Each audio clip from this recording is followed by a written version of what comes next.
Ano pang dapat gagawin kapag sakaling magla-lockdown ulit?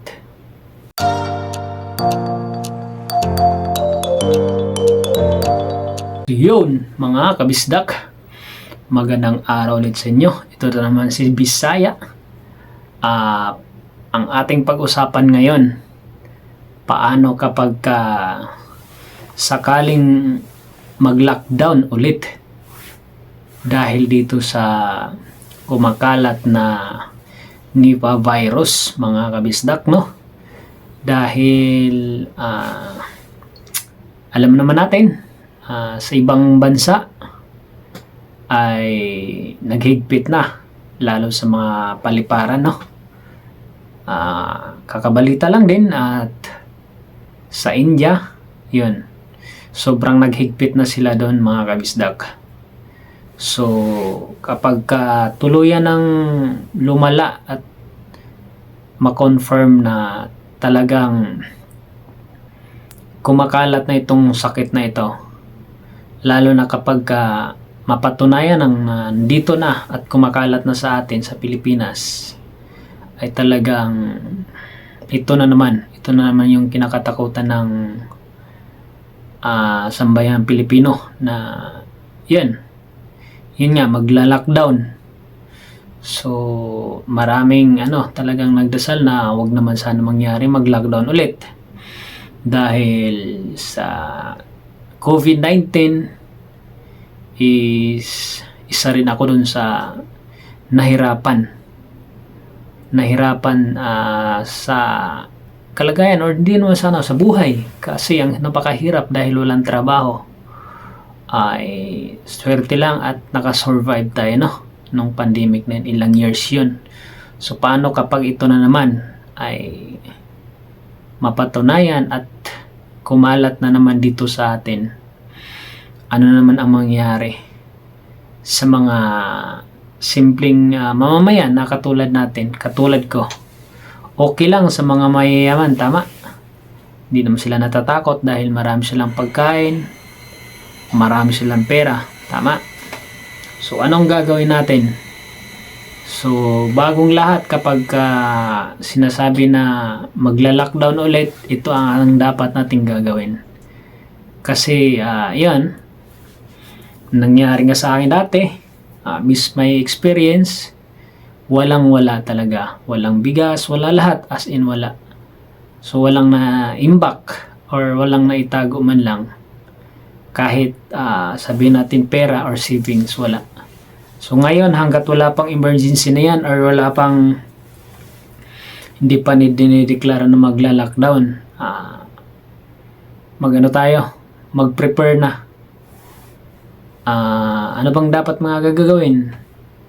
So syempre, mamili tayo ng mga grocery, ganyan, mga dilata, alcohol, hanggat ano pa, yun, bigas, basta yung mga kailangan na para sa makasurvive sa loob ng bahay. Kasi nga, pag nagkatotoo naman ito ang matindi talaga, mga kabisdak, kasi nga mas matindi ito sa coronavirus daw, tama. Kaya pa magain ang utak ng isang tao. So ayon lang sa ating nasagap na balita, no, syempre yun, yung mga sinasabi nila, yung mga sintomas halos same lang sa COVID-19, pero ito mas matindi. COVID-19, ubusipon lagnat lang naman, tama. Pero pwede kang mamatay, na ang daming namatay nun, tama. Lalo pag yung mga matatanda na, kasi may hina ng immune system. At yun, yung COVID-19 kasi talagang tinitira niya yung immune system ng tao. Kapag ka mahina, talagang bagsak or pwede ka mamatay talaga. Kasi hindi makakahinga. Siyempre, virus yun. So ngayon, ang matindi itong virus na to, kasi nga sobrang mas malakas to. Kasi sabi nga doon, di ba? Sabi nga ng mga eksperto na kayang pamagain ng utak ng isang tao kapag ito'y kumalat sa loob ng katawan ng tao. So ito nakakatakot. So isa pa, para sa akin, maaari yung mga anak nyo, kung halimbawa magkatotoo man ito, wag nyo talagang pabakunahan ang mga anak nyo kung hindi naman kailangan na ano. Okay lang tayo mga malalaki na. Kasi kailangan natin lumabas eh. Kailangan natin magtrabaho. Tama. Alam nyo, sa totoo lang, yung last na yung COVID-19, kung hindi lang ako kailangan sa trabaho, hindi talaga ako magpapabakuna. Alam nyo yun. Alam nyo ba yun na parang negosyo?